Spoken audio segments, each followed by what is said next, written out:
Hey, everybody. Happy Boxing Day. It's Spoken World Online, week number 198. I'm going to read a few more paragraphs from Lean Times in Lockmar.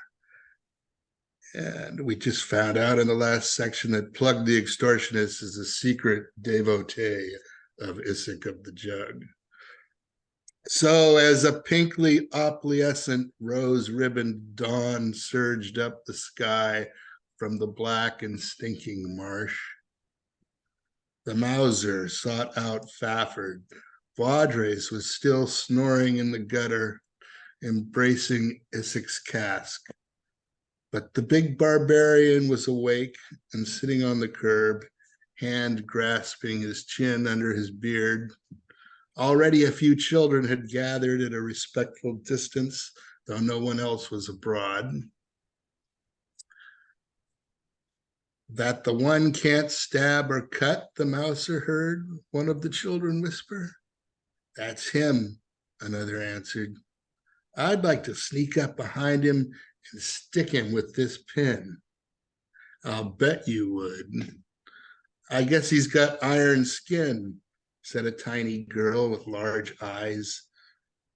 The Mouser smothered a guffaw, patted the last child on the head, and then advanced straight to Fafford, and with a grimace at the stained refuse between the cobbles, squatted fastidiously on his hams. He still could do it easily, though his new belly made a considerable pillow in his lap. He said, without preamble, speaking too low for the children to hear, some say the strength of Isaac lies in love. Some say in honesty. Some say in courage. Some say in stinking hypocrisy. I believe I have guessed the one true answer. If I am right, you will drink wine with me. If I am wrong, I will strip to my loincloth, declare Isaac my God and master, and serve as acolyte's acolyte. Is it a wager? Fafford studied him. It is done, he said. The Mauser advanced his right hand and lightly rapped Fafford's body twice through the soiled camel's hair, once in the chest, once between the legs. Each time there was a faint thud with just the hint of a clank.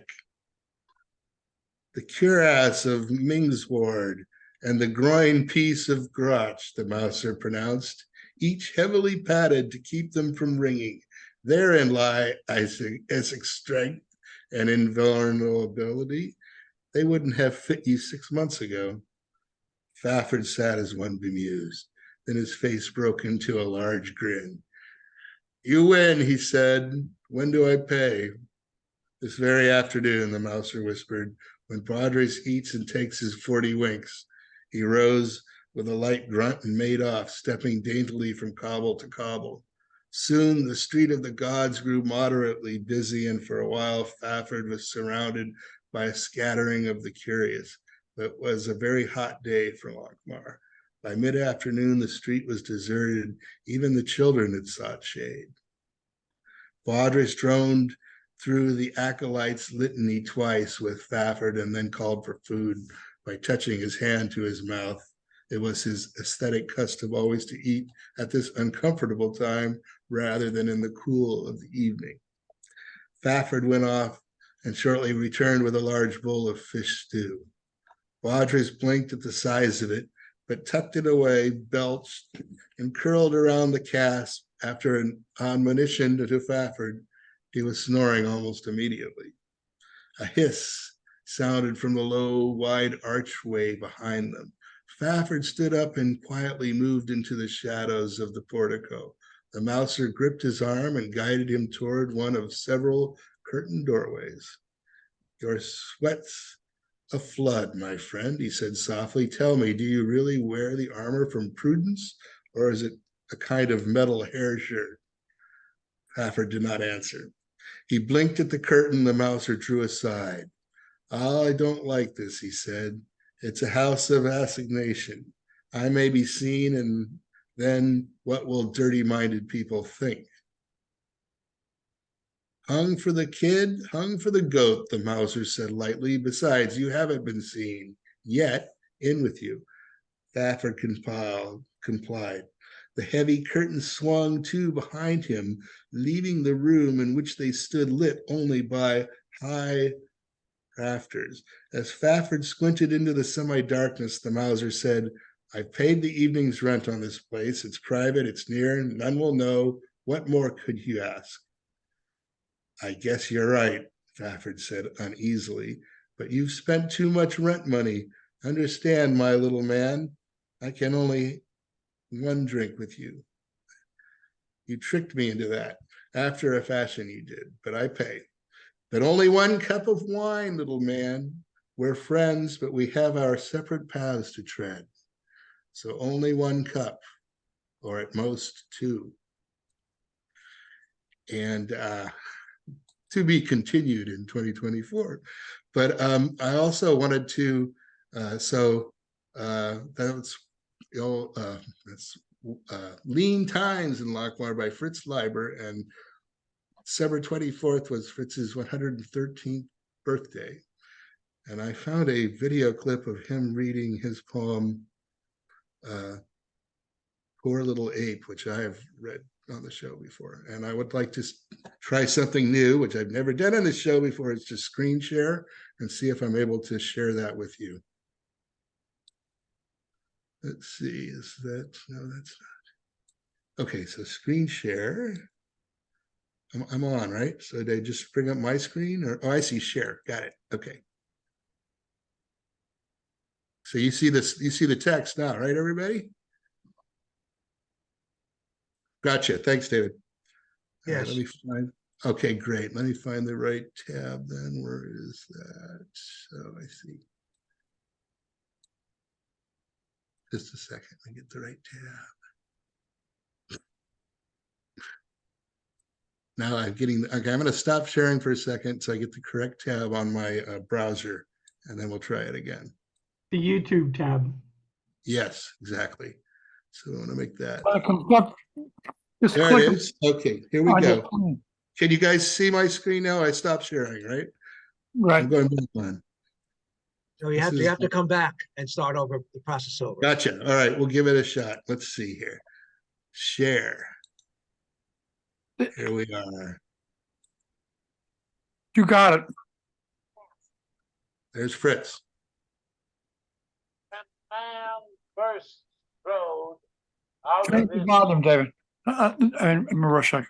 host of God. That's all the volume we got, I think. With him from the dark, puissant stars with powers beyond the grave.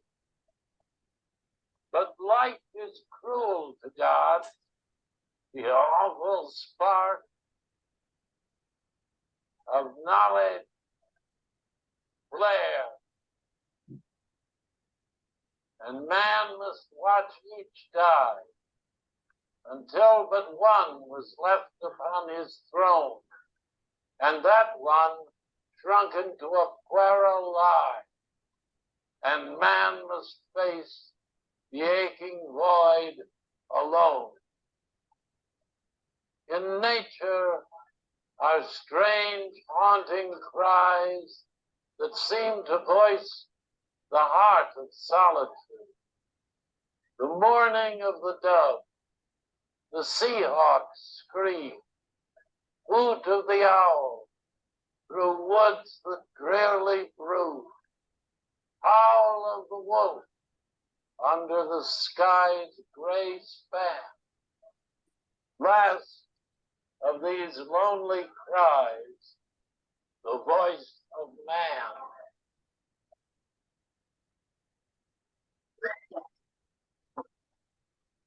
Poor little ape, you're sick again tonight.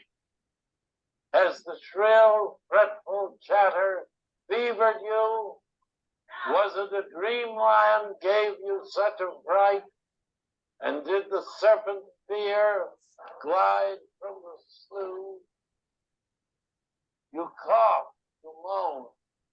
I hear your your small teeth great. What are those words you mutter as you toss? War, torture, guilt, revenge, crime, murder, hate. I'll stroke your brow, poor little ape, your cross. Far wiser beasts, under far older stars, have had your sickness, seen their hopes denied, sought fate, found God, pounded against the bars, and like you, little ape, they someday died. The bough swings in the wind. The night is deep. Look at the stars, poor little ape, and sleep.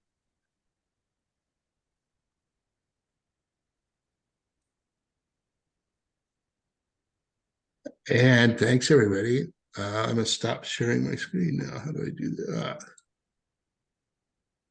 Thank you all. I'll put some links in. That clip was from his biography I found on YouTube that friends of Fritz's put together after his death. And it was a lot of interviews, and that material was, going on in his later years. There's also interviews with his wife, Margot, my dear friend, the poet Margot Skinner, whose work I have read here before and will again.